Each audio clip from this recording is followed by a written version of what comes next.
वो जमीन पर पड़ी हुई थी। उसकी हालत बहुत खराब थी। उसके हाथ पैर तोड़ दिए गए थे। उस पर बेहद जुल्म किए गए थे।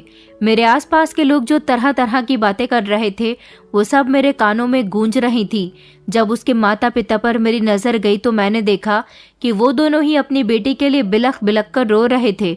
उनकी बेटी इस दुनिया से चली गई थी। शायद उन लोगों को ये नहीं पता था कि आज जब उनकी बेटी घर से अपनी ड्यूटी के लिए निकल रही है तो वह आज घर वापस ही नहीं आएगी।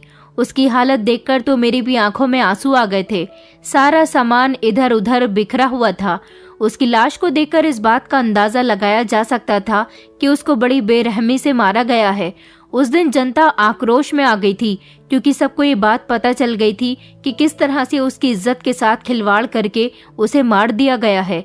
दिल दहलाने वाली इस घटना ने सबके होश उड़ाकर रख दिए थे कि क्या कोई इतनी बेदर्दी से किसी को मार सकता है। ये कई सालों पहले की बात है। आज भी जब मैं उस हादसे को याद करती हूँ तो मेरी आंखों में आंसू आने के साथ साथ मेरी आंखों के सामने वो पूरी कहानी घूमने लगती है जिसने उस समय पूरे देश को हिलाकर रख दिया था।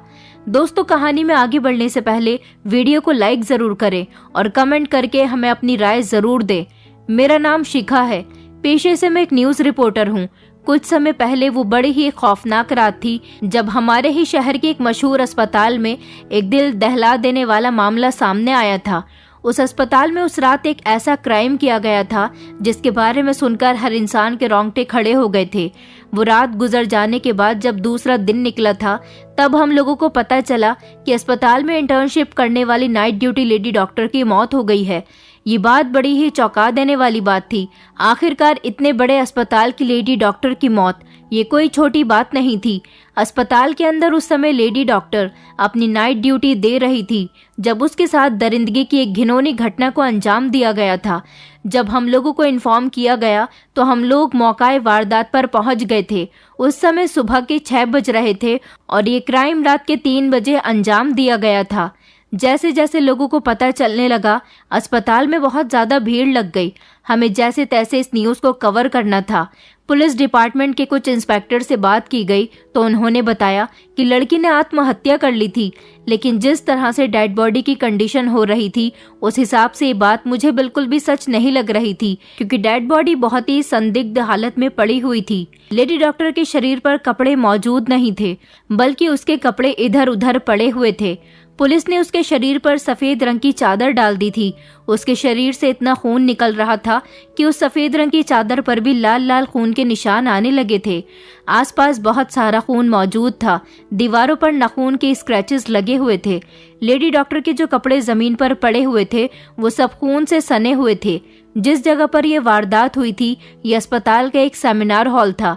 इधर उधर देखने पर वहां का सामान बिखरा हुआ था। कहीं पर टूटा हुआ मोबाइल पड़ा था तो कहीं पर बिखरा हुआ तरह तरह का सामान था। एक तरफ उस लड़की के माता पिता बुरी तरह से रो रहे थे जो बार बार अपनी मरी हुई बेटी को आवाजें लगा रहे थे। फिर जल्दी जल्दी डेड बॉडी को पुलिस ने अपनी हिरासत में ले लिया। हम लोग वहां पर मौजूद एक एक इंसान का इंटरव्यू ले रहे थे जो अलग अलग तरह की बातें बता रहे थे। कोई कहता कि इस लड़की की इज्जत खराब की गई है तो कोई कहता कि इस लड़की ने आत्महत्या कर ली है। सभी लोग अजीब अजीब तरह की बातें कर रहे थे। इस लड़की की मौत बहुत खतरनाक तरीके से हुई थी क्योंकि इसको मारने वाले लोगों ने सबसे पहले इसके शरीर को बुरी तरह से जख्मी कर दिया था। शायद इसके साथ ही सब कुछ करने वाला कोई एक इंसान नहीं बल्कि कई सारे लोग थे, मगर ऐसा किसने किया था ये बात अभी खुलकर सामने नहीं आ रही थी क्योंकि अभी लड़की की डेड बॉडी को पुलिस ले गई थी। माता पिता बुरी तरह से रो रहे थे। डेड बॉडी का पोस्टमार्टम होना था। पुलिस ज्यादा देर वहां पर किसी को रुकने नहीं दे रही थी क्योंकि पुलिस ने वारदात की जगह को सील कर दिया था। आम जनता और हम जैसे मीडिया कर्मियों को वहां से जाने के लिए कहा गया था, मगर हमें तो सारी हकीकत लोगों के सामने लानी थी। लड़की के माँ बाप अभी तो इतनी बुरी तरह से रो रहे थे कि वो किसी को कुछ भी बताने की हालत में नहीं थे। मैं इस केस से रिलेटेड हर इंसान का इंटरव्यू लेना चाहती थी जो मुझे ये बता सके कि आखिर इस लड़की के साथ क्या हुआ था, किस तरह इसकी मौत हुई। कोई तो होगा जो ये बात जानता होगा। पुलिस का साफ साफ कहना था कि ये लड़की ड्रग्स ली हुई थी। नशे की हालत में इसने अपनी जान ले ली, लेकिन वहां जैसे हालात थे उसको देखकर मैं ये मान ही नहीं सकती थी कि लड़की अपनी जान खुद ले सकती है, क्योंकि खुदकुशी करने वाला इंसान खुद अपने हाथों से अपने कपड़े नहीं उतार सकता। खुदकुशी करने वाले इंसान की हालत इतनी बुरी नहीं होती जितनी बुरी इस लड़की की हो रही थी। क्या वो अपने आप को इतनी बुरी तरह से मारेगी कि जमीन पर चारों तरफ उसके शरीर से निकले खून की छींटें होंगी? जब उसे आत्महत्या ही करनी थी तो क्या वो अपना ध्यान आत्महत्या से हटाकर इधर उधर का सामान फेंकने लगेगी? ये सारे सवाल मेरे दिमाग में घूम रहे थे। धीरे धीरे मैंने लोगों का इंटरव्यू लेना शुरू कर दिया था। मुझे जो मिलता मैं उसी से पूछताछ करने लग जाती थी। आखिर मैं इस राज तक पहुंचना चाहती थी कि इस लड़की के साथ क्या हुआ था। एक अजीब बात ये थी कि लड़की की डेड बॉडी को जल्दी ही पोस्टमार्टम में ले लिया गया था और ये पोस्टमार्टम किसी और अस्पताल में नहीं बल्कि इसी अस्पताल में करवाया जा रहा था।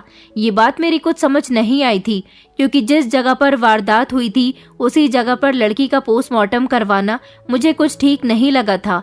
पुलिस वाले चाहते तो लड़की का पोस्टमार्टम किसी दूसरे अस्पताल में भी करवा सकते थे। एक ये भी सवाल जनता और हमारे दिमाग में घूम रहा था कि क्या पुलिस वाले भी सब में मिले हुए थे। अभी तो ये बात क्लियर होकर नहीं आई थी कि इस लड़की की इज्जत खराब हुई है या नहीं, इसको मारा गया है या फिर उसने खुद की आत्महत्या की है। ये सब भी पोस्टमार्टम की रिपोर्ट आने के बाद क्लियर हो जाना था।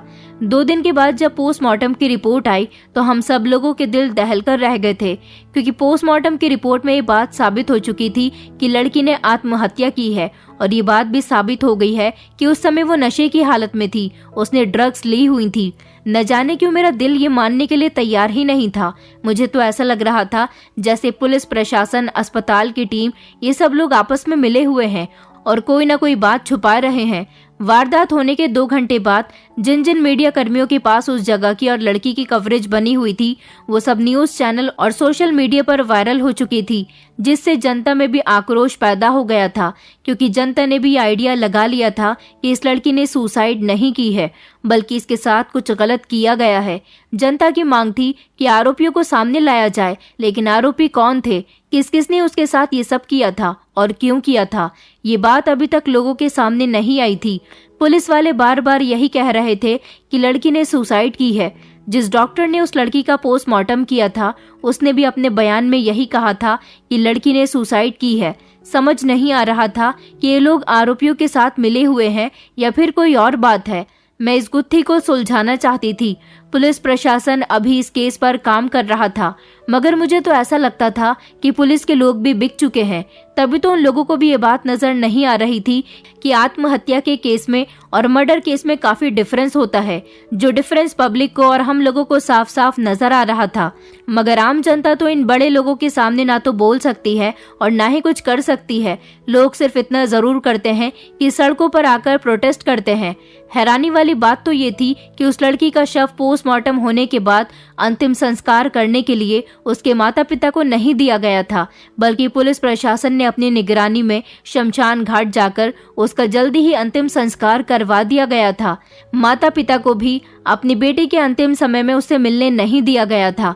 वो बेचारे लोग भी क्या कर सकते थे, गरीब लोग थे, क्या पता लोगों ने उनको भी डरा धमकाकर खामोश करवा दिया हो, इसलिए वो लोग सब कुछ खामोशी से होता हुआ देख रहे थे। उन लोगों के पास रोने धोने के अलावा और कोई भी रास्ता नहीं था।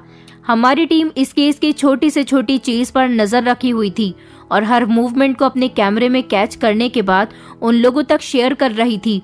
लेकिन अजीब बात ये थी कि मीडिया को भी हर बात से बेखबर रखा जा रहा था और फिर मीडिया को ये कहकर शांत कर दिया गया था कि ये बात साबित हो चुकी है कि लड़की ने आत्महत्या की है, इसलिए उसकी मौत हुई थी।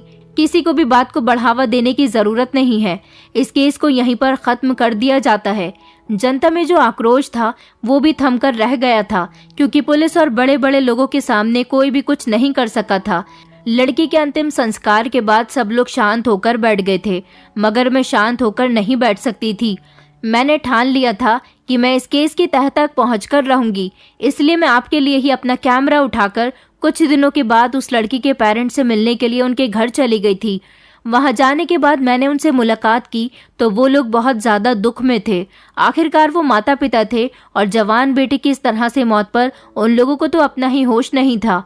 मैंने बड़े प्यार से उनका इंटरव्यू लिया और उन लोगों को यकीन दिलाया कि आपका इंटरव्यू हमारे लिए बहुत अहम हो सकता है।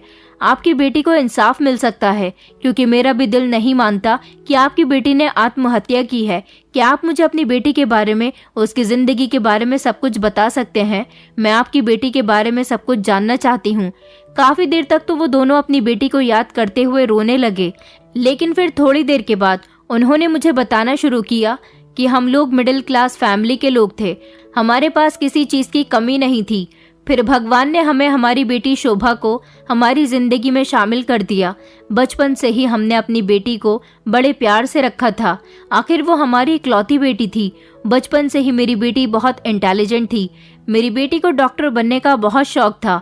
वो अपनी पढ़ाई में इतनी इंटेलिजेंट थी कि हर बार अच्छे मार्क्स से अपनी क्लास में टॉप करती थी। हमें भी दिखाई देता था कि हमारी बेटी की आंखों में जो सपने हैं उन्हें हमें पूरा करना चाहिए, मगर हम गरीब लोग थे। आजकल तो वैसे भी पढ़ाई बहुत महंगी है, लेकिन हमने इस बात की कोई परवाह नहीं की। हमने अपनी बेटी को डॉक्टर बनाने के लिए बहुत मेहनत की थी। शोभा के पिता कहने लगे कि मेरी बेटी को नीट कंप्लीट करना था, उसके लिए हमें बहुत सारे पैसों की जरूरत थी, इसलिए हमने अपना मकान बेच दिया और जैसे तैसे अपनी बेटी के सपने को पूरा किया। मेरी बेटी कहती थी कि एक दिन हमारा खोया हुआ सब कुछ वापस आ जाएगा, क्योंकि मेरी बेटी की पढ़ाई के दौरान उसकी माँ ने अपने जेवर भी बेच दिए थे। आखिरकार वो हमारी एक ही तो बेटी थी, उसी से सब कुछ था। हमने उसके सपने पूरे करने के लिए सब कुछ किया था। नीट कंप्लीट करने के बाद वो इस मेडिकल कॉलेज में पढ़ाई भी कर रही थी और इसके साथ साथ उसकी इंटर्नशिप ट्रेनिंग भी होती थी। मेरी बेटी को इस कॉलेज में पढ़ते हुए 7 महीने हो गए थे। इस दौरान मेरी बेटी ने और मैंने सेविंग्स करने के बाद 1 महीने पहले ही ये घर खरीदा था। ये घर खरीदने पर मेरी बेटी बहुत खुश हो रही थी, क्योंकि कुछ सालों पहले जब मैंने अपनी बेटी की पढ़ाई के लिए अपना मकान बेच दिया था तो वो सबसे ज्यादा दुख में आ गई थी और यही कहती थी कि डॉक्टर बनने के बाद वो सब कुछ ठीक कर देगी। मगर हमें क्या पता था कि जब उसकी खुशियों के दिन आने वाले हैं तो वही इस दुनिया को छोड़कर चली जाएगी। मैं उन लोगों की बातों को बड़ी गौर से सुन रही थी। मैंने कहा, अंकल आंटी, क्या आप लोगों को किसी पर शक है? क्या आपकी बेटी का कोई दुश्मन था? क्या वो किसी बात से परेशान थी? क्या वो किसी से रिलेशनशिप में थी या फिर उसका कोई रिश्ता वगैरह हो रखा था? शोभा की मम्मी कहने लगी कि नहीं बेटा, ना तो उसका कहीं पर रिश्ता तय हुआ था और ना ही उसका कोई बॉयफ्रेंड था, क्योंकि हमने अपनी बेटी को हमेशा खुले माहौल में रखा था। हम ऐसे लोग नहीं थे जो बेटियों को दबाव में रखते थे। हमारी बेटी हमारे साथ फ्रेंडली बिहेव करती थी, इसलिए अगर उसका कोई बॉयफ्रेंड होता तो वो जरूर हमें बताती। हमारी बेटी का कोई दुश्मन भी नहीं था। वो तो बिहेवियर की इतनी अच्छी थी कि लोग उसे प्यारी और मीठी बातें करती थी। भला हमारी इतनी प्यारी बेटी से कौन नफरत करेगा? मेरी बेटी भी किसी से नफरत नहीं करती थी, बल्कि वो तो लोगों को अपने अच्छे स्वभाव से अट्रैक्ट करने वाली लड़की थी। हाँ, मगर वो कुछ दिनों से परेशान चल रही थी।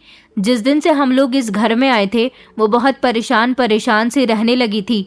एक तरफ वो इस घर में आने के बाद बहुत खुश थी, लेकिन हम लोग देखते थे कि जब वो हमारे साथ खाना खा रही होती थी या हम लोगों के पास बैठी हुई होती थी तो उसके नंबर पर किसी की कॉल आती थी। वो जब बात करती थी तो अचानक उसके चेहरे की हवाइयाँ उड़ जाती थी और उसके मुंह से निकलते हुए शब्द थम जाते थे। वो इतनी ज्यादा परेशान रहने लगी थी कि घर में ठीक से खाना भी नहीं खा पा रही थी।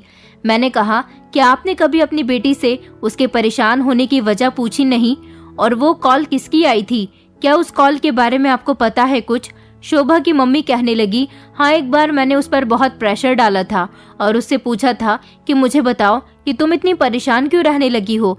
तो उसने मुझे बताया था कि अस्पताल में बहुत से ऐसे गलत काम हो रहे हैं जिन पर वो रोक लगाना चाहती है, मगर उसके पास कोई ऐसा ठोस सबूत नहीं है जिसकी वजह से वो अस्पताल के गलत लोगों की सच्चाई को सामने ला सके।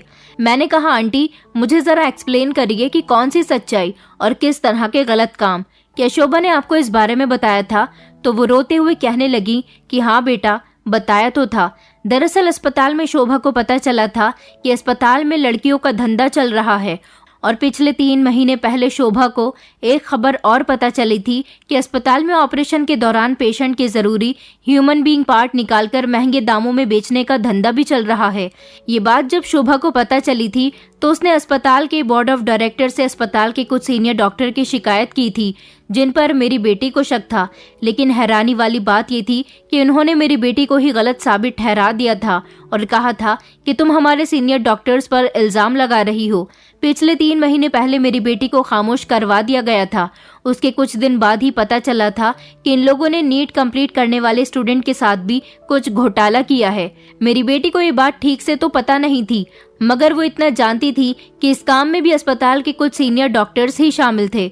मेरी बेटी को जो भी बात पता चलती थी वो उस बात की तह तक पहुंचने की कोशिश करती थी, लेकिन जब उसका नाम अस्पताल के स्टाफ के सामने आ जाता था तो उसे डराया धमकाया जाता था, मगर वो हार मानने वालों में से नहीं थी। कई बार हमने अपनी बेटी को समझाया था कि तुम परेशान मत हो, गलत लोगों का सच हमेशा सामने आ जाता है। मेरी बेटी को जो कुछ भी पता था वो सब की वजह से बहुत टेंशन में रहती थी, और उसके पास जब धमकी भरी कॉल्स आती थी तो वो डरकर कहती थी कि मैं अस्पताल से इस नौकरी को छोड़ दूंगी, मुझे नहीं पढ़ना आगे, मुझे नहीं बनना बड़ी डॉक्टर। हम लोग अपनी बेटी को तसल्ली दिया करते थे और उससे कहते थे कि जरूर अस्पताल के कुछ लोग तुम्हारी कामयाबी से जलते होंगे, तभी तो वो तुम्हें ऐसे डराने की कोशिश कर रहे हैं। तुम डरो नहीं, अगर तुम वहाँ से नौकरी छोड़ना ही चाहती हो तो तुम इतना कर सकती हो, तुम बस अपनी पढ़ाई पूरी कर लो, उसके बाद तुम अपना अलग क्लिनिक खोल लेना। लेकिन जब तक तुम्हारी यहाँ से पढ़ाई पूरी नहीं हो जाती तब तक तुम्हें हार नहीं माननी चाहिए, क्योंकि हम लोगों ने बहुत सारे सैक्रिफाइसेस करने के बाद तुम्हें यहाँ तक देखा है। अब तुम्हें हिम्मत नहीं हारनी चाहिए और डटकर ऐसे लोगों का मुकाबला करना चाहिए। मेरी बेटी को मेरी बात समझ में आ गई थी। अभी हाल फिलहाल में भी हमारी बेटी को धमकी भरी कॉल्स आ रही थी। हमने सोचा कि सब कुछ ठीक हो जाएगा, मगर हमें नहीं पता था कि हमारी बेटी के साथ इतना बड़ा हादसा हो जाएगा। हमारी बेटी को मारा गया है, उसने आत्महत्या नहीं की है। वो घर से खुशी खुशी निकली थी, हम लोगों का आशीर्वाद लेकर निकली थी, तो फिर वो आत्महत्या कैसे कर सकती है? बल्कि हमें तो उसके मरने के 3 घंटे बाद ये खबर दी गई कि हमारी बेटी ने आत्महत्या कर ली है। जब हम दौड़ते हुए अस्पताल पहुंचे और अपनी बेटी की हालत देखी तो हमें हमारी बेटी की लाश के करीब तक नहीं जाने दिया, और पोस्टमार्टम होने के बाद जल्दी ही उसका अंतिम संस्कार भी कर दिया गया। मेरी बेटी ने आत्महत्या नहीं की है, उसे मारा गया है, और बहुत बेरहमी से मारा गया है। हम गरीब लोग भला किस तरह इन बड़े लोगों का सामना करें? बस हम तो यही चाहते हैं कि हमारी बेटी को इंसाफ मिले। वो बहुत अच्छी थी, उसके साथ बहुत बुरा हुआ। ये कहकर उसके मम्मी पापा फूट फूट कर रोने लगे थे। हाँ, मगर इतना ज़रूर था कि मुझे इन लोगों से काफ़ी सारी इन्फॉर्मेशन मिल गई थी। इसका मतलब यही था कि अस्पताल में जो कुछ भी हो रहा है ज़रूर शोभा ने इसके खिलाफ आवाज़ उठाने की कोशिश की होगी, और बदले में इन लोगों ने उसके साथ ये सब कुछ किया। मैंने कहा कि शोभा के कुछ फ्रेंड्स या कलीग्स जिनको आप लोग जानते हो, क्या उनका कांटेक्ट या एड्रेस आप लोगों के पास है? क्योंकि मैं उन लोगों से मिलना चाहती हूँ, उनका इंटरव्यू लेना चाहती हूँ। शोभा के पेरेंट्स ने मुझे उसके कलीग्स और फ्रेंड्स के नंबर दे दिए थे।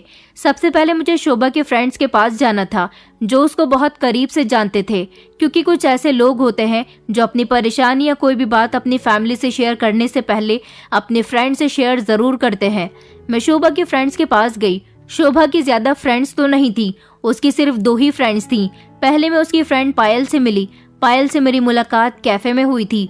मैंने उसके फ्रेंड से पूछा था कि शोभा का नेचर उसके साथ कैसा रहता था। वह ज़रूर आपसे अपनी पर्सनल लाइफ डिस्कस करती होगी। क्या उसकी ज़िंदगी में कोई था और आप उसके बारे में क्या क्या जानती हैं? क्या आप मुझे डिटेल से बता सकती हैं? वो मुझे सब कुछ बताने में घबरा रही थी, मगर फिर मैंने उसे तसल्ली दिलाई और कहा कि आप नहीं चाहती कि शोभा को इंसाफ मिले। मेरी बात सुनकर उसने मुझे सब कुछ बताना शुरू कर दिया था। वो ज्यादा कुछ खास तो नहीं जानती थी। उसने यही बताया था कि शोभा का किसी लड़के के साथ अफेयर नहीं था। वो हम लोगों से भी कम ही मिलती थी। हम सब लोग छुट्टी वाले दिन एक दूसरे से मिला करते थे। उसके बीच हम लोगों की कोई मुलाकात नहीं होती थी, क्योंकि शोभा ज्यादातर ड्यूटी पर ही होती थी। लेकिन पिछले कुछ दिनों से शोभा डे और नाइट दोनों ही ड्यूटियां कर रही थी। कई बार तो हमने उसे कॉल करके कहा था कि तुम्हारी ड्यूटी तो 1 हफ्ते नाइट की और 1 हफ्ते डे की होती है, तो फिर अब तुम पर काम का इतना प्रेशर क्यों डाला जा रहा है? उसने कहा, मैं तुमसे मिलूंगी तब बताऊंगी, मगर वो तो हमसे अब कभी मिल ही नहीं सकेगी। मैंने कहा, इसके अलावा भी तुम कुछ और जानती हो? तो वो कहने लगी कि नहीं, मैं कुछ और नहीं जानती। हाँ, मगर इतना ज़रूर कहना चाहती हूँ कि वो काफ़ी परेशान थी। फिर मैं शोभा की दूसरी दोस्त के पास गई जिसका नाम स्नेहा था। स्नेहा से मेरी मुलाकात उसके घर पर हुई थी। स्नेहा से भी मेरी बातचीत ज़्यादा नहीं हो पाई थी, क्योंकि ये तीनों फ्रेंड्स आपस में अपने अपने काम की वजह से कम ही मिल रही थी। कोई भी लड़का शोभा का दोस्त नहीं था। आस पड़ोस में भी उसकी ज्यादा किसी से दोस्ती नहीं थी। हाँ, लेकिन वो लोगों से बहुत अच्छे तरीके से बात किया करती थी। अब मुझे शोभा के कलीग से बात करनी थी, जो कि 3 लोग थे। उन तीनों से मैंने एक साथ ही मुलाकात करने का सोच लिया था। उन तीनों में से एक का नाम डॉक्टर अनिल गर्ग था, एक का नाम डॉक्टर स्वाति और दूसरे का नाम डॉक्टर प्राची था। उन्होंने बारी बारी मुझे शोभा के बारे में बताया। डॉक्टर स्वाति और डॉक्टर प्राची ने बताया कि उस रात हम चारों की अपने डिपार्टमेंट में नाइट ड्यूटी थी, जबकि कई दिनों से डॉक्टर शोभा को 24 घंटे ड्यूटी के लिए कहा गया था। ये बात तो हम लोग भी जानते हैं कि वो बहुत ज्यादा परेशान रहने लगी थी, और वो क्यों परेशान थी ये बात हमने जब उनसे पूछी तो उन्होंने हमें अस्पताल में होने वाले गोरख धंधों के बारे में बताया था। अस्पताल में बहुत कुछ गलत होता है, हम लोग भी जानते हैं, मगर हम लोगों ने कभी भी आवाज उठाने की कोशिश नहीं की, क्योंकि हम सभी यहाँ अपना सपना पूरा करने के लिए आए हैं। कई दिनों से अस्पताल के सीनियर डॉक्टर उसे धमकियां दे रहे थे और उसे खामोश रहने के लिए कह रहे थे, मगर वो उन लोगों के खिलाफ सबूत इकट्ठा करने में लगी हुई थी। एक बार उसने ऑपरेशन थिएटर की वीडियो बना ली थी, जिसमें साफ साफ ये नजर आ रहा था कि डॉक्टर शुक्ला और डॉक्टर अविनाश जिंदल एक जवान लड़की की ऑपरेशन के दौरान किडनी निकाल रहे थे, जबकि उसका ऑपरेशन तो अपेंडिक्स का हो रहा था। ये लोग इसी तरह से ऑपरेशन के दौरान पेशेंट को बेहोशी में उसके कीमती अंग निकालकर महंगे दामों में बेच देते हैं। उस वीडियो को शोभा पुलिस स्टेशन लेकर जाना चाहती थी, क्योंकि कई बार उसने बोर्ड ऑफ डायरेक्टर से जब यहाँ के सीनियर डॉक्टर की शिकायत की तो उन्होंने उल्टा शोभा पर ही डांट लगाई थी और कहा था कि तुम हमारे हॉस्पिटल की इज्जत को मिट्टी में मिलाना चाहती हो, तुम गलत आरोप लगा रही हो। फिर कुछ दिनों बाद शोभा को पता चला कि मेडिकल कॉलेज में पढ़ने वाले वो स्टूडेंट जो बहुत ही होनहार हैं, उनको ड्रग्स सप्लाई की जा रही है। जो अपने करियर को आगे बढ़ाना चाहते हैं, वो ड्रग्स की लत से अपने करियर में पीछे होते जा रहे थे, और इसमें भी हमारे अस्पताल के ही कुछ बड़े बड़े लोगों का हाथ था। एक सबूत तो शोभा के पास आ चुका था, जिसको वो पुलिस के पास लेकर जाना चाहती थी, मगर ना जाने कैसे अस्पताल के कुछ लोगों को भनक लग गई और उन्होंने शोभा का मोबाइल तोड़ दिया था और उसे धमकी दी थी कि अगर तुमने कुछ भी ऐसा करने की कोशिश की तो तुम्हें इसकी बहुत बड़ी सजा मिलेगी। शोभा उन लोगों की धमकी में आ गई थी और फिर उसने खामोशी साध ली थी। शोभा बहुत अच्छी लड़की थी, सारे पेशेंट की बहुत मदद किया करती थी। कभी भी उसने किसी पेशेंट या अस्पताल में किसी के साथ बदतमीजी नहीं की थी। शोभा के मोबाइल से सबूत तो वो लोग खत्म कर चुके थे, मगर शोभा को अभी भी ब्लैकमेल किया जा रहा था। कई दिनों से शोभा को नाइट और डे की ड्यूटी करवाई जा रही थी ताकि उसे अपनी गलती का एहसास हो सके। इस दौरान वो अपने घर पर भी नहीं जा पा रही थी, मगर फिर जब कुछ दिन गुजरे तो धीरे धीरे सब कुछ ठीक हो गया था। हमें भी यही लगा कि शोभा ने हार मानकर बहुत अच्छा किया, मगर हमें नहीं पता था कि एक दिन इस तरह से शोभा हम लोगों को छोड़कर चली जाएगी। दूसरी लेडी डॉक्टर ने भी कुछ इसी तरह से बताया था, लेकिन उन तीनों ने एक अजीब बात ये बताई थी कि हादसे वाली रात उन लोगों की नाइट ड्यूटी थी, लेकिन उनको रात 12 बजे तक ईमेल कर दिए गए थे कि उन सब की उनके डिपार्टमेंट में ड्यूटी ऑफ हो गई है और वो लोग अपने अपने घर जा सकते हैं। ये चारों ही लोग अपने अपने पेशेंट के साथ बिजी थे, इसलिए वो दोनों डॉक्टर तो अपने घर चली गई थी, मगर डॉक्टर गर्ग का सामना शोभा से हो गया था। उन्होंने शोभा से कहा कि तुम घर नहीं जाओगी, हम लोगों को मेल आया है कि हम सबकी ड्यूटी ऑफ हो गई है। शोभा ने उसी दिन अपना नया मोबाइल लिया था। उसने जैसे ही अपने मोबाइल को चेक किया तो उसके पास कोई मेल नहीं आया था। उसने सोचा कि शायद उसकी ड्यूटी ऑफ नहीं हुई है। उसने डॉक्टर गर्ग को रोकने की कोशिश की और कहा कि मैं यहाँ पर अकेले ड्यूटी करूंगी, आप एक काम कीजिए, मेरे साथ रुक जाइए। डॉक्टर गर्ग ने उससे कहा था कि मेरी वाइफ प्रेग्नेंट है और मेरी फैमिली भी शहर से बाहर गई हुई है। मैं तो चाहता ही यही था कि ड्यूटी ऑफ हो जाए, मुझे अपनी वाइफ की केयर करनी है, इसलिए मेरे घर जाना बहुत ज़रूरी है।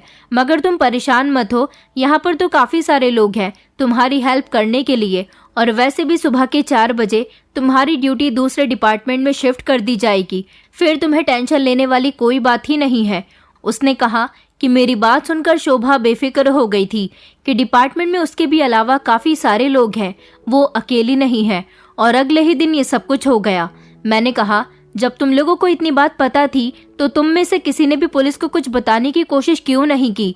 वो तीनों डॉक्टर कहने लगे कि मैडम, हम किसी बड़ी मुसीबत में नहीं फंसना चाहते, हमने देख लिया है शोभा का क्या हाल हुआ। मैंने उन लोगों से कहा था कि मुझे शर्म आती है तुम जैसे लोगों पर। शोभा तुम्हारी कलीग थी, तुम लोगों के साथ काम करती थी। जब तुम लोग ही खामोश रहोगे तो उसे इंसाफ कैसे मिलेगा? ये बात तो सभी अच्छी तरह से जानते हैं कि शोभा का मर्डर किया गया है, उसने आत्महत्या नहीं की है। तो क्या तुम लोग उसकी मदद नहीं करना चाहते? मेरी बात सुनकर उन तीनों ने अपना सर झुका लिया। मुझे शोभा की काफी सारी इन्फॉर्मेशन मिल गई थी और हर इन्फॉर्मेशन से यही पता चलता था कि शोभा के साथ गलत करने वाले अस्पताल के ही लोग थे और उन लोगों ने शोभा से बदला लिया था, क्योंकि शोभा एक ईमानदार इंसान थी। वो कुछ भी गलत होता हुआ नहीं देख सकती थी।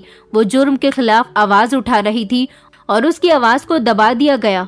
मुझे उस वार्ड बॉय से बातचीत करने का आइडिया आया जो उस रात उस डिपार्टमेंट में मौजूद था। उसके बारे में जानकारी निकालकर मैं उससे भी मिलने के लिए चली गई थी। उसने मुझे बताया था कि उस रात अस्पताल में ज्यादा कोई मौजूद नहीं था। लगभग 2:30 बजे के टाइम पर एक पेशेंट आया था, उसको हार्ट प्रॉब्लम थी। शोभा मैडम उनका इलाज कर रही थी। शोभा मैडम तब तक पेशेंट के साथ ही थी जब तक पेशेंट की हालत कंट्रोल में नहीं आई थी। शोभा मैडम के साथ 2 नर्स और मैं भी मौजूद था। कुछ समय बाद पेशेंट की हालत कंट्रोल हुई तो उसकी देखरेख नर्स कर रही थी। रात बहुत दूर थी, इसलिए शोभा मैडम आराम करने के लिए सेमिनार हॉल में चली गई थी। उस टाइम मैंने 2 सीनियर डॉक्टर्स को सेमिनार हॉल की तरफ जाते हुए देखा था। सीनियर डॉक्टर ने मुझसे कहा था कि डिपार्टमेंट में जितने भी पेशेंट हैं उनके लिए दूसरे स्टाफ को आना है। अभी यहाँ पर जितने भी लोग हैं सब दूसरे वाले डिपार्टमेंट में चले जाओ। इस इंफॉर्मेशन के बारे में डिपार्टमेंट के सफाई कर्मचारी, वार्ड बॉय और नर्स को भी बता दिया गया था और वो सभी लोग वहां से चले गए थे। मैंने उससे कहा, और शोभा मैडम कहाँ थी? तो वो कहने लगा कि पता नहीं, उन्होंने शोभा मैडम से भी जाने के लिए कहा था या नहीं। हमें तो शोभा मैडम की मौत के बारे में तब पता चला था जब एक सफाई कर्मचारी सेमिनार हॉल से कुछ सामान लेने के लिए सुबह के 4:30 बजे के टाइम पर वहां गया तो उसने जोर जोर से चिल्लाना शुरू कर दिया। उसके शोर पर वहां सारे लोग इकट्ठा हुए थे और फिर पुलिस को बुलाया गया था। मैंने कहा इसका मतलब ये था कि धीरे धीरे वहां से सारे ही लोगों को गायब कर दिया गया था। अगर कोई बचा था तो वो सिर्फ डॉक्टर शोभा थी। वार्ड बॉय कहने लगा कि कुछ ऐसा ही हो सकता है मैडम, मैं ज्यादा कुछ इस मामले के बारे में नहीं जानता। मैंने कहा अच्छा ठीक है, तुमसे मुझे बस इतना ही पूछना था। मेरी कुछ समझ नहीं आ रहा था कि मैं क्या करूं। सब लोगों से उनकी बातें सुनने के बाद मुझे शोभा पर बहुत तरस आ रहा था, मगर अजीब बात ये थी कि कुछ दिनों बाद ही लोगों के बीच इस बात को लेकर बहुत गुस्सा फैल गया था, क्योंकि फिर से एक केस ओपन हो गया था। अब ये कैसे हुआ ये तो मैं नहीं जानती थी। मेरा काम तो सिर्फ लोगों का इंटरव्यू लेना और न्यूज़ को कवर करना था। हमारी टीम को शमशान घाट जाने के लिए कहा गया था जहां पर शोभा का अंतिम संस्कार हुआ था। वहां के ओनर से हमारी बात हुई थी। उन्होंने अपने इंटरव्यू में बताया था कि उस दिन हमारे पास शोभा नाम की लड़की से पहले 2 लोगों का शव और आना था जिनका अंतिम संस्कार होना था। उन दोनों के बाद ही शोभा का अंतिम संस्कार होता, मगर पुलिस वालों ने शोभा का अंतिम संस्कार करने में बहुत जल्दी कर दी थी। आखिर ऐसा क्यों था? क्या पुलिस वाले सबूत मिटाना चाहते थे? जरूरी नहीं है कि पुलिस डिपार्टमेंट के सारे ही लोग उनके साथ मिले हुए थे। कुछ ऐसे ईमानदार ऑफिसर्स भी थे जिनको मैं जानती थी। मैंने उनसे कांटेक्ट किया और उनको शोभा के बारे में सब कुछ बता दिया था। शोभा की जितनी भी इंफॉर्मेशन मेरे पास थी वो सब मैंने उन्हें बता दी थी, क्योंकि अब तक मैंने जितने भी लोगों से बात की थी उन सभी की कवरेज मेरे पास थी। मैं जानती थी कि मैं अपने तरीके से शोभा को इंसाफ जरूर दिला सकती हूँ। मुझे उसके आरोपियों तक पहुँचना था। मैं ही नहीं बल्कि पूरा देश ये जानना चाहता था कि शोभा के आरोपी कौन थे, उन्होंने शोभा के साथ ये सब कुछ क्यों किया और इतना बड़ा जुर्म क्यों छुपाया जा रहा है। ये मामला सीबीआई को दे दिया गया था। सीबीआई ने इस मामले की तह तक पहुंचकर इस खेल में आने वाले काफी सारे ऐसे लोगों को अरेस्ट किया था जिन पर सीबीआई को शक था। उनके सीबीआई ने पॉलीग्राफिक टेस्ट भी किए थे जिसे पुलिस वाले आरोपियों को पकड़ने में सफल रह सके थे, क्योंकि सीबीआई को काफी सारे लोगों पर शक था। ये केस दोबारा ओपन इसलिए हुआ था क्योंकि जनता में बहुत आक्रोश बना हुआ था। सोशल मीडिया पर भी लोगों का यही कहना था कि आत्महत्या करने की भी कोई वजह होती है और लड़की ने आत्महत्या की थी तो वो वजह हमारे सामने लानी चाहिए। लेकिन उनका कहना था कि लड़की ड्रग्स लेती थी, लेकिन शोभा की इन्फॉर्मेशन के बाद तो यही पता चला था कि वो दूर दूर तक भी ऐसे किसी काम में शामिल नहीं थी। इतने सारे गवाह होने के बाद भी कोई अपनी आवाज खोलने के लिए तैयार नहीं था। जब लोग सड़कों पर उतरे, लोगों में गुस्सा पैदा हुआ। लोगों ने हर शहर में कैंडल मार्च किया, तो कुछ ऐसे लोग प्रोटेस्ट में शामिल हुए थे जो शोभा के बहुत करीबी लोग थे। जैसे कि डॉक्टर गर्ग, जो सब कुछ जानते हुए भी अनजान बने रहे थे। वैसे तो डॉक्टर स्वाति भी सब कुछ जानती थी, लेकिन वो लोग अपनी नौकरी से हाथ नहीं धोना चाहते थे। मगर उन लोगों को जब ये बात रियलाइज हुई कि जब पूरा देश इस प्रोटेस्ट में हिस्सा ले सकता है, तो वो लोग क्यों शोभा को इंसाफ नहीं दिला सकते। इसीलिए वो लोग भी एक एक करके गवाह के तौर पर सीबीआई के पास जाकर अपने बयान देने लगे। इस केस की एक बड़ी वजह ये भी थी कि शोभा का पोस्टमार्टम उसी अस्पताल में क्यों किया गया था जिस अस्पताल में उसके साथ इतना बड़ा हादसा हुआ था। ये बात भी इस तरह से पता चली थी जब गवाहों ने उस डॉक्टर का भी नाम ले दिया जिसने शोभा का पोस्टमार्टम किया था। उसने गलत रिपोर्ट बनाकर दी थी। पुलिस वाले ये बात अच्छी तरह से जानते थे, क्योंकि पुलिस वालों को खरीद लिया गया था, अस्पताल के स्टाफ को खरीद लिया गया था, डॉक्टर्स को खरीद लिया गया था। शोभा के माता पिता को धमकी दी गई थी कि अगर उन्होंने अपनी बेटी को इंसाफ दिलवाने की आवाज उठाई तो उन लोगों को छोड़ा नहीं जाएगा। मगर जब शहर के बड़े बड़े ऑफिसर्स ने आपस में बैठकर मीटिंग की और ये केस सीबीआई को सौंप दिया गया, तो सीबीआई ने सब कुछ पता लगा ही लिया था। शोभा के आरोपी पकड़े गए थे। उन लोगों ने एक एक करके अपने गुनाह कबूल कर लिए थे। दरअसल शोभा अस्पताल के एक एक गलत काम के बारे में जान गई थी, क्योंकि शोभा एक ईमानदार और सच्ची लड़की थी। वो कुछ भी गलत होता हुआ देखकर इग्नोर नहीं कर सकती थी।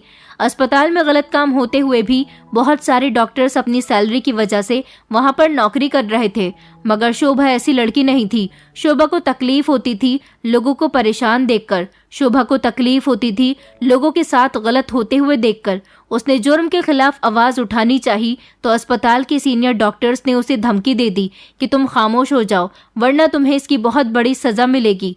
कुछ वक्त के लिए शोभा खामोश हो गई थी। उसको धमकी भरी कॉल्स आने लगी। शोभा ने जो सबूत इकट्ठा किया था उस पर उसका मोबाइल तोड़ दिया गया। शोभा बहुत डर गई थी कि वो एक मामूली सी लड़की है, वो इन बड़े लोगों का सामना नहीं कर सकती। लेकिन इन डॉक्टर्स को लगता था कि शोभा हार नहीं मानेगी, कभी न कभी उनकी सच्चाई दुनिया के सामने लेकर आ ही जाएगी। इसलिए उन सब लोगों ने मिलकर प्लान बनाया कि शोभा को तंग करने के लिए उसको दिन रात की ड्यूटी पर लगा देना चाहिए। इस हादसे के 2 दिन पहले ही अस्पताल में कंस्ट्रक्शन का काम शुरू हो गया था। इस दौरान वहां के कैमरे भी हटे हुए थे। अस्पताल में जो पेशेंट थे उनका ध्यान रखने के लिए 4:30 बजे दूसरा स्टाफ आने वाला था। इस बीच उन लोगों को अपना काम करने का 1 घंटा मिल रहा था।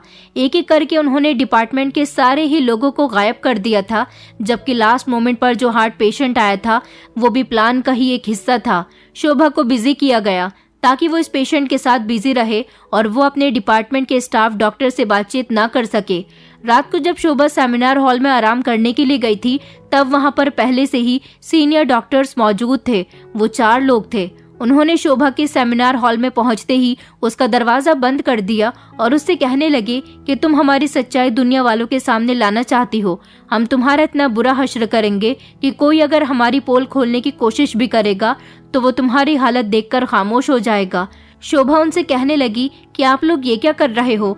आपकी दरवाजा बंद करने की हिम्मत कैसे हुई? वो सब जोर जोर से हंसने लगे। उन्होंने शोभा को जकड़ लिया। शोभा जोर जोर से चिल्ला रही थी। सेमिनार हॉल की खिड़की और दरवाजे बंद थे, इसलिए उसकी आवाज बाहर तक नहीं पहुंच सकी। उसे पूरी प्लानिंग के साथ अपने जाल में फंसाया गया था।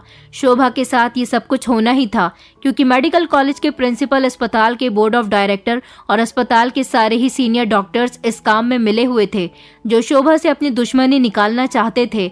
दोनों डॉक्टर ने शोभा को मजबूती से पकड़ लिया था, जबकि शोभा उन लोगों से बचने की कोशिश कर रही थी। उसने सलवार कमीज पहना हुआ था और अपना व्हाइट कोट भी। शोभा का सामान सेमिनार हॉल में पहले से ही मौजूद था, क्योंकि 2 घंटे पहले वो सेमिनार हॉल में आई थी। जब वो आराम करने के लिए कुर्सी पर बैठने ही वाली थी कि तभी अचानक पेशेंट के आने की उसे खबर दी गई, इसलिए वो अपना पर्स और मोबाइल वहीं पर छोड़ गई थी। अब वो दोबारा से फ्री होने के बाद यहाँ आई थी तो उन दरिंदों ने उसे पकड़ लिया था। उसको बुरी तरह से पीटा गया था। उसके गाल पर इतनी जोर से थप्पड़ मारा गया था कि उसका पूरा चेहरा लाल हो गया था। एक डॉक्टर ने उसकी टांगें पकड़ ली थी, जबकि दूसरे डॉक्टर ने उसके हाथ पकड़कर उसे जोर जोर से जमीन पर दे मारा था, जिसकी वजह से उसका सर जमीन पर जोर से लगा था और उसके सर से खून निकलने लगा था। वो भागने की कोशिश कर रही थी, दीवारों तक जाकर पहुंची थी, मगर दीवार से भी टकरा गई और टकराकर गिरते गिरते उसके नाखून दीवार पर लग गए, जिसकी वजह से दीवार पर स्क्रैचेस पड़ गए थे। उन चारों दरिंदों ने एक एक करके उसके साथ गलत काम किया।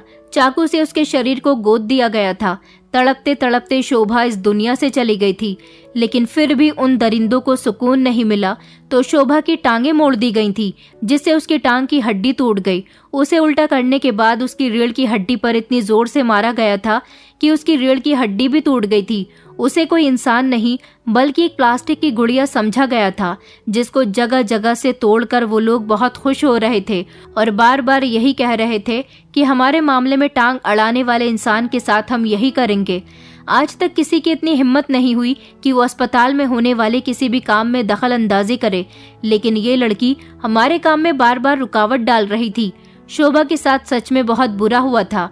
उस बेचारी को इतनी बुरी तरह से मारा था कि उसके शरीर का सारा ही खून जमीन पर फैल गया था। उसने भागने की और बचने की बहुत कोशिश की थी, मगर वो अकेली थी और ये 4 लोग थे। वो बेचारी अपने आप को इन दरिंदों से नहीं बचा सकी थी। सारे आरोपियों ने एक एक करके अपना जुर्म कबूल कर लिया था, क्योंकि सीबीआई ने इस केस से रिलेटेड सभी लोगों को अरेस्ट कर लिया था। इस काम में मैंने भी अपना पूरा सपोर्ट किया था। हर मौके की कवरेज बनाकर मैंने अपने चैनल पर दिखाई थी और साथ ही साथ पुलिस वालों की भी मदद की थी। पुलिस वाले, अस्पताल का डॉक्टर्स, पोस्टमार्टम वाला डॉक्टर, स्टाफ के लोग, इन सभी को अरेस्ट कर लिया गया था। इन लोगों को कड़ी से कड़ी सजा हुई थी। पोस्टमार्टम की रिपोर्ट गलत बनाने वाले डॉक्टर को भी पैसे खिलाए गए थे। यही वजह थी कि वो सच बोलने को तैयार नहीं था, लेकिन जब उसका पॉलीग्राफिक टेस्ट किया गया तब उसकी सारी सच्चाई सामने आ गई थी। शोभा की असली रिपोर्ट तो आज तक सामने नहीं आ सकी, क्योंकि अस्पताल के प्रिंसिपल को शक था कि कहीं शोभा की लाश किसी सही इंसान के हाथ लग गई तो उसकी दोबारा से पोस्टमार्टम रिपोर्ट भी हो सकती है। इसलिए उन्होंने जल्द से जल्द उसकी लाश को ठिकाने लगाने के लिए उसका अंतिम संस्कार करवा दिया, ताकि ये बात दबकर रह जाए। उस समय हमारे देश की जनता इस लड़की को इंसाफ दिलाने के लिए बहुत गुस्से में आ गई थी। उसके आरोपी तो पकड़े गए, लेकिन क्या उन लोगों को सजा मिलने के बाद हमारे देश में जुर्म कम हो गए? आज भी हमारे देश की बेटियां डर डर कर जीती हैं। शोभा के माता पिता को बहुत खुशी हुई थी जब उनकी बेटी को इंसाफ मिला था। शोभा इतनी समझदार और पढ़ी लिखी लड़की थी। अपनी आंखों में ही अपने सपने दबाकर चली गई।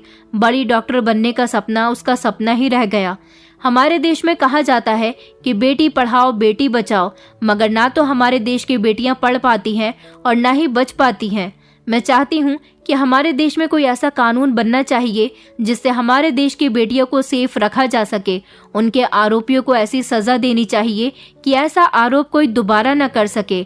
आज इस कहानी को कई साल हो गए, मगर जब भी मुझे शोभा की कहानी की याद आती है तो मेरी आंखें नम हो जाती हैं। आज इतने सालों बाद मैं एक बड़ी न्यूज़ रिपोर्टर हूँ, मगर खुश हूँ कि मेरे थोड़े से ही सहयोग से शोभा को इंसाफ मिल सका। मैं आप लोगों से रिक्वेस्ट करना चाहती हूँ कि अगर आपको लगता है कि किसी पर जुल्म हो रहा है तो उस जुल्म के खिलाफ आवाज उठाइए। शोभा के बारे में भी काफी सारे लोग जानते थे, मगर किसी ने भी शोभा को सपोर्ट नहीं किया। आपकी छोटी सी मदद से सामने वाले पर जुल्म होना बच सकता है। शोभा जैसी न जाने कितनी लड़कियां आपके सहयोग से बच सकती हैं, इसलिए हमेशा बेटियों की रक्षा कीजिए। दोस्तों, उम्मीद करती हूँ आपको हमारी कहानी पसंद आई होगी। कहानी पसंद आई है तो वीडियो को लाइक करें, चैनल पर नए हैं तो चैनल को सब्सक्राइब करें और हाँ, नोटिफिकेशन बेल को जरूर दबाएं ताकि अगली अपडेट सबसे पहले आपको मिले।